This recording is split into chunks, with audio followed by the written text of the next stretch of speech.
All right, everyone, there's a few brand new Switch stories we got to talk about today, starting with Dead Cells getting an official announcement for its third DLC pack with a nice overview trailer, and this one promises to be the most content-heavy update to this game so far. Then I also want to cover a couple different stories, but that kind of tie into each other, and that is with some major Nintendo Switch games that are receiving rather notable and large updates, and I want to talk about that while even on the surface this may look like a good thing, it is a bigger problem for us gamers going forward.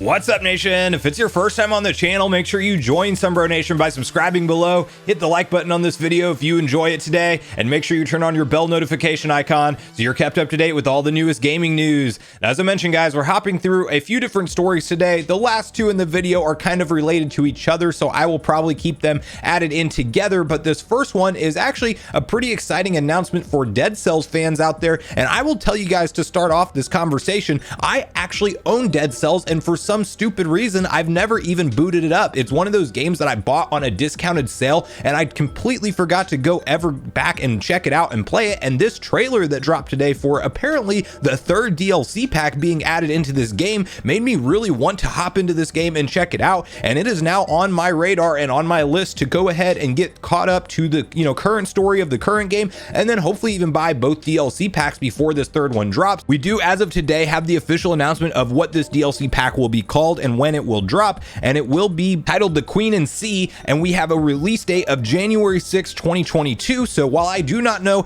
how much gameplay I will have to go through to actually get caught up on this game before this new DLC pack drops, it is definitely one that I want to start playing immediately. And to my surprise, as I was looking into the information on this title, this game has actually sold over 6 million copies, and of course it's actually on every platform, but like that kind of blows my mind when we're talking about a game like Metroid Dread. Like, hopefully we're going to see it past 3 million copies, and Dead Cells is out there cleaning house, already selling over 6 million, so it's a very popular game amongst gamers, and I'm sure there's a reason for that, and that is why I'm very excited to hop in and check it out. So I did want to update you guys on the new trailer that is out there. I'll obviously be having it playing on screen, but you can also go over in the description and I will have the full thing linked down below in case you want to get more information on this DLC title. But not only did I want to update you guys on it, I also want to ask you, if you have played it, what you would compare this game to, because it looks very fast action combat, definitely obviously a 2D style game, but it looks like something that I would love playing as a Metroidvania style gameplay fan. Like, I'm a fanatic when it comes to those games,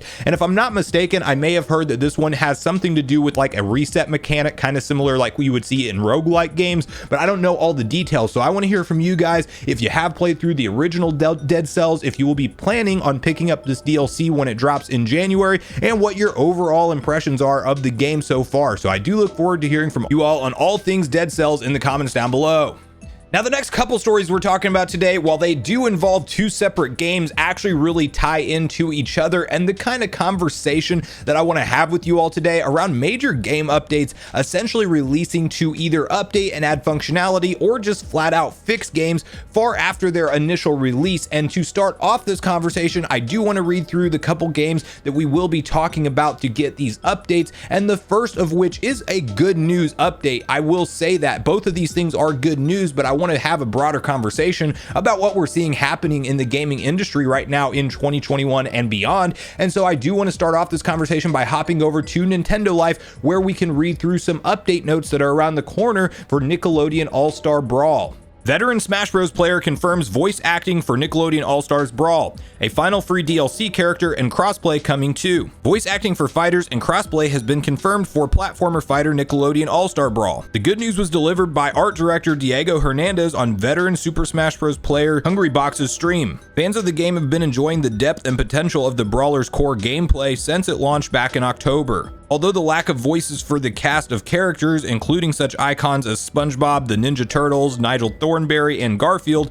has been a sticking point for many. There are no details on the exact extent of the voice work incoming or the voice actors involved, but for the dedicated fanbase which is built up around the game, this will be very welcome news. Fernandez also confirmed crossplay for all platforms, which is scheduled to arrive in Q1 2022. There's also a final free DLC character to be revealed soon, and he stated that more characters, stages, and features are being worked on as paid DLC presumably. Now, if you all have been around on the channel here for a while, you may remember that was one of the things, the lack of voice acting in this game, that kind of stuck out to me when we were getting the official unveiled gameplay trailers going live, and we were looking at things and it looked very enjoyable. They're definitely going for a Smash clone, obviously here, but I did notice that all these iconic characters had no voice work behind them, so that was kind of an interesting decision, and apparently now we can expect that to be added in alongside free DLC characters, which I think is a very cool thing to see before they actually go in and start offering paid DLC as time goes on. And another good thing from this update that I do want to talk about is crossplay on all platforms. Like, the more titles that we can get out there where the platform that you are playing on is not what's relevant, but rather the game and the community that you want to interact with is what is relevant. That's what I would love to see for the future of games as a whole. That said, before we do hop into the broader conversation, we have to talk about another game update, which is coming to Sonic Colors Ultimate. And you may also remember on the channel that I was very excited for this game to release specifically on the Nintendo Switch, because I did play the original on the Wii, and this is actually one of the stick out 3D Sonic games that was a fan favorite and reviewed very highly, especially in comparison to every other Sonic game. Well, to all of our surprises, when this dropped on the Switch, it was truly a broken mess, and was even having, like, to the extent where graphical textures were completely disappearing and causing seizure inducing flashes for people who are sensitive to that kind of stuff. And it was obviously just something that was a rush job, and it wasn't even just tied to the Switch specifically. It wasn't a hardware problem. All platforms were actually seeing these type of problems, although I think you could argue that the Switch had it the worst. Well, we have a 3.0 update to briefly cover for Sonic Colors Ultimate, and I want to read through the details of that before we start off on our larger discussion of what this means for the future of games. Sonic Colors Ultimate update out now, version 3.0 patch notes. A major 3.0 update has just arrived for Sonic Colors Ultimate. It comes with the Celebration Pack, ability to toggle the remixed and original soundtrack, improved stability, and more. Below are the full patch notes for Sonic Colors Ultimate version 3.0. New free customizable content for Sonic: burst shoes, burst gloves, firework boost, and fireworks aura. Quality of life updates include ultimate remix / original music soundtrack toggle, full screen burst blur effect on or off toggle, Tails navigation on or off toggle, full screen movie playback from the option satellite, improved visibility for cyan wisp targeting line. And under other, we have improved stability, updates to specific enemy attack speeds, improved green hover wisp ring dash functionality, improved visibility of big chaser attack visuals effects on Switch, various bug fixes throughout the game. Sonic Colors Ultimate has received a few patches thus far, but version 3.0 is by far the most notable one yet. The game originally launched in a bit of a rough state with some severe graphical glitches, but Sega quickly said that it was evaluating feedback for future patches. It's possible that this will be the final update for Sonic Colors Ultimate, though that'll ultimately be up to Sega to decide. So while both of those updates and the details around them that we just read through are ultimately a net positive for the gamer, and it is a good thing for us that we are getting more content and options added into these games, it's also something that just makes me think that this is not the kind of development we used to see take place in the gaming industry. And as somebody who grew up all on cartridge games, and then even in the disc era for quite some time, once that game was shipped to retail shelves, that was the final product. And a lot of times that meant that games companies would not actually ship their product until they thoroughly tested them, and because they knew if they released something broken, that word would quickly spread and you have a unsuccessful game. That's where Angry Video Game Nerd gets a lot of his actual content from, because he goes back and reviews old broken games that probably were so broken they should have never been out to begin with. And you know what? That did happen to smaller ones back in the day. Now we are seeing AAA and full scale, full budget products actually ship in a completely broken state. We had, of course, the big controversial one, Cyberpunk 2077, that they are still working on updates to get it running correctly on the current gen consoles, and especially the previous gen consoles, meaning PS4 base model and the Xbox One VCR base model. Like, if you're trying to run Cyberpunk 2077 on those base models of the systems, it is just ridiculously broken. We also more recently saw Grand Theft Auto the Trilogy, the definitive edition, launch in an atrocious state. I mean, the amount of bugs and glitches that you can find out there online are actually really funny to look at, because it's just so broken broken that it's like, how did this get past quality and assurance testing? Like, it probably didn't, or it got through very minimal amounts before they decided to rush ship the game to try to hit the holiday window, or not even ship it, just drop it on digital only. Because why it affects me is I'm still waiting to get this game on a physical release, which has now been pushed into 2022, even though we were originally going to get that game out this month in December in physical cartridges on the Switch and on the other platforms, of course, with their disc versions. And that has been delayed because of how unfinished that game was. And it's just a bigger industry problem that we're seeing, where people will put out unfinished games and update them as they go, because that is an option. And as somebody who is primarily a physical collector for game preservation over time, and I would like to be an old man one day and plug in the cartridge to my Switch and be able to play a finished product. And an issue with that is going to be is if the game required this 4 or 5 gigabyte download patch to actually make it work correctly, or even finish the game like basic functionality. Another one we can briefly reference for this is Pokemon Brilliant Diamond and Shining Pearl. Like, you had to update the game, I think it was roughly close to a 3 gigabyte patch, in order to actually get the ending of the game, like cutscenes and the opening title screen, like the animation that's there on the title screen. Very basic stuff. Even the post-game content was added in via this update. And you know, if you look at the long term of things, I can go back and play a Super Nintendo game completely finished by hooking up my old Super Nintendo and enjoying it. I would theoretically, if the servers are taken down and I had to delete, you know, files off the Switch for space management and things like that, I would theoretically be stuck with a broken product in the future,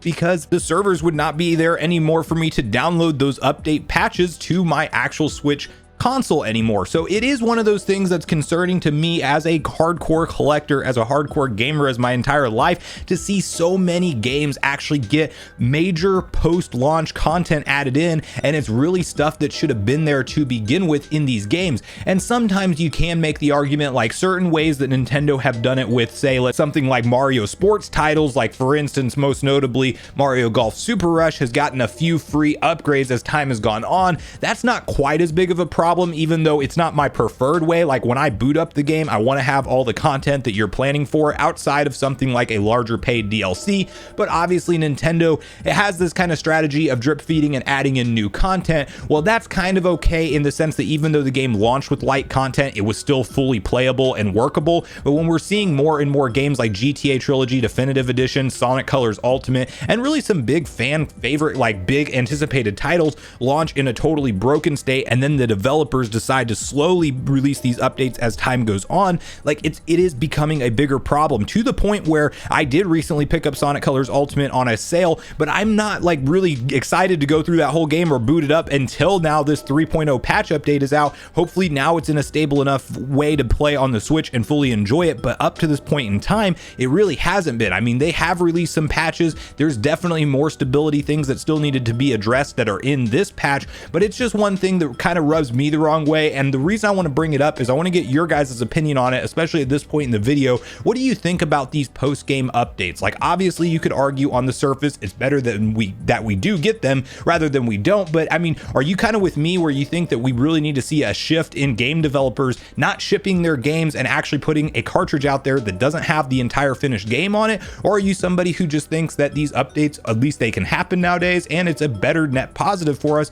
rather than a net negative, in my opinion? Because I just think there's a lot of rush jobs going on in the industry, and I know it's not the game developers being lazy themselves, but rather like the big heads of these companies, the suits that are making the giant decisions, rushing games out to hit certain deadlines, and it's ultimately causing a first bad impression of what would otherwise be a good game. And you guys have probably heard first impressions are everything, and that's a lot of times how gamers will ultimately remember these games, regardless of how many updates they get as time goes on. But like I said, I do want to hear from you all at this point in the video on what you think about these updates to Sonic Colors Ultimate, Nickelodeon All-Star Brawl getting in its voice acting, and even the Dead Cell stories. I want to hear everything and all your opinions on what we talked about today in the comments down below, as I do look forward to getting a back and forth conversation started with you all around these topics. Thanks so much for watching the video today, everyone. I do truly appreciate you all sticking around until the end. I do at this point in the video want to invite you all one more time to join Sunbro Nation if you haven't done so already. Do so by subscribing below, hit the like button on your way out if you enjoyed it today, and make sure you turn on your bell notification icon so you're kept up to date with all the newest gaming news. That's going to do it for me, guys. I hope you all have a great day. Sunbro Nation, out.